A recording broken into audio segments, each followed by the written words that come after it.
하루가 멀다 하고 한국에 바로 위협이 되는 미사일을 시험하고 있는 김정은 북한 국무위원장이 퇴임을 앞둔 문재인 한국 대통령과 친서를 주고받았습니다.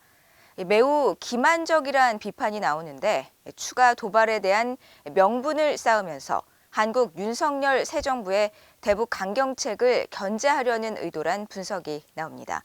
첫 소식 조상진 기자가 보도합니다. 문재인 한국 대통령은 지난 20일 김정은 북한 국무위원장에게 친서를 보냈고 김 위원장은 이틀 만인 21일 답신을 보내왔다고 한국 청와대가 밝혔습니다.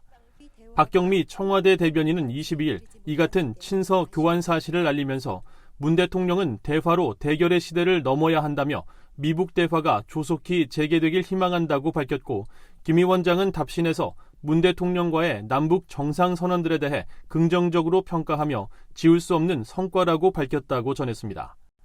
반면 최근 주민들에 대한 사상 통제를 부쩍 더 강화하는 북한 정권은 대외 매체인 조선중앙통신에만 이 소식을 실었고 노동신문 등 북한 주민들이 보는 매체는 친서 교환을 전혀 언급하지 않았습니다.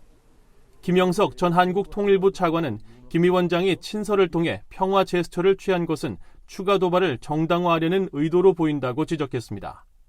자기들은 이미 계획이 있을 거예요. 이제 추가적인 국방력 강화 계획이라든지 한미 합동 군사 훈련에 대응하기 위한 것, 이제 거기에 대한 명분 쌓기용일 수도 있겠다. 자기들은 이런 입장인데 미국하고 대한민국이 먼저 좀 대결적인 행동을 했기 때문에 자기들이 이렇게 이제 대응할 수밖에 없다.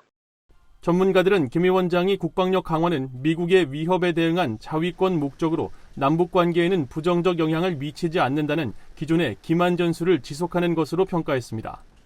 일각에서는 북한 정권이 전술 핵무기 개발을 노고로 하면서 김여정 당 부부장의 담화를 통해 한국을 겨냥한 핵무기 사용 협박까지 한 상황에서 문 대통령의 친서 내용이 적절했느냐는 비판도 나옵니다. 한국 민간 연구기관인 세종연구소 정성장 북한연구센터장은 북한 정권의 7차 핵실험 준비 정황이 계속 포착되는 상황에서 문 대통령이 김 위원장에게 따뜻한 안부 인사를 보낸 게 적절했는지 의문이라며 핵실험은 절대로 안 된다는 단호한 메시지를 보냈어야 의미 있는 친서가 됐을 것이라고 말했습니다.